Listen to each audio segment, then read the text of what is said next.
అంటే ఒకటి ఇందులో మిడిల్ క్లాస్ ఇప్పుడు ఫైనాన్స్ మినిస్టర్ తన స్పీచ్ లో చెప్పింది డిమానిటైజేషన్ తర్వాత వేతన జీవులు కొంత ఆశిస్తున్నారు, చాలా ఆశిస్తున్నారు అని చెప్పాడు. ఇంకా లెక్కలు కూడా చెప్పినప్పుడు భారతదేశంలో పన్నులు ఎక్కువ కడుతున్న వాళ్ళలో వేతన జీవులే లెక్కలతో సహా చెప్పాడు. డిస్కషన్లో ఆ లెక్కలన్నీ టంకిస్తే బోర్ కొడుతుంది, కానీ స్థూలంగా చెప్పింది ఏంటంటే వేతన జీవులు ఎక్కువ ట్యాక్స్ కట్టాల్సి వస్తుంది. ట్యాక్స్ కట్టే వాళ్ళు ఎక్కువ వేతన జీవులే ఉన్నారు, సాలరీడ్ క్లాసెస్ ఉన్నారు. ఆ స్పీచ్ ఆ సెంటెన్స్ వరకు నాలాంటి మీలాంటి సాలరీ క్లాస్ ఆశించింది ఏంటంటే ఇంకెక్కువ ఎగ్జామ్షన్ వస్తుంది.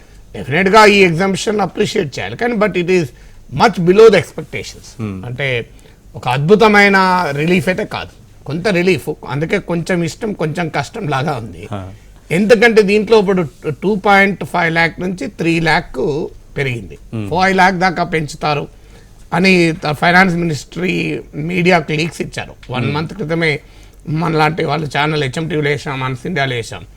కేంద్ర ఫైనాన్స్ మినిస్ట్రీ ఇచ్చిన లీక్లే అవి. 5 lakh వరకు ఇస్తారని. 5 కన్నా 4 lakh అన్నా చేస్తారేమో అనుకున్నారు, కానీ 3 lakh కానీ ఆగింది.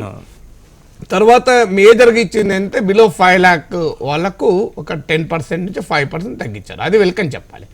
కానీ మన దేశంలో ట్యాక్స్ కడుతున్న వాళ్ళు సాలరీ క్లాసెస్ తప్పించుకోలేరు.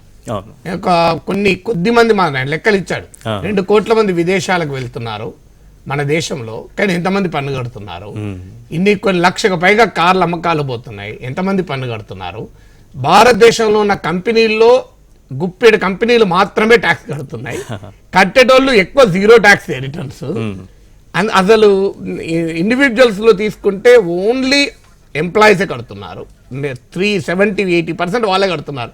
ఇన్ని చెప్పినప్పుడు ఈ క్లాసెస్ కు కొంత రిలీఫ్ ఎక్కువ చేస్తే బాగుండేది.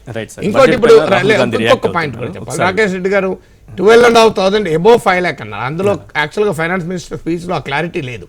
ఆయన చెప్పింది ఏంటంటే 2.5 నుంచి 3 lakh పెరుగుతుంది, అంటే అబౌట్ ఇంకా 5 lakh వరకు అంటే 2 lakh మీద గతంలో 20,000 కట్టేవాళ్ళు, ఇప్పుడు 10,000 కట్టచ్చు. అందువల్ల 10,000 మిగులుతాయి. ఇంకో 2,500 రిబేట్ ను తగ్గించినా కూడా 2,500 వస్తాయి కదా, 12,500 మిగులుతాయి అన్నారు. కానీ ఇది అబోవ్ 5 lakh ఉన్న ఇన్కమ్ వాళ్ళకి ఈ స్కీమ్ వర్తిస్తుందా లేదా అనేది ఎక్స్పర్ట్స్ చెప్పాలి. దీన్ని మళ్ళీ డీటెయిల్స్ లోకి వెళ్తే తప్ప తెలియదు.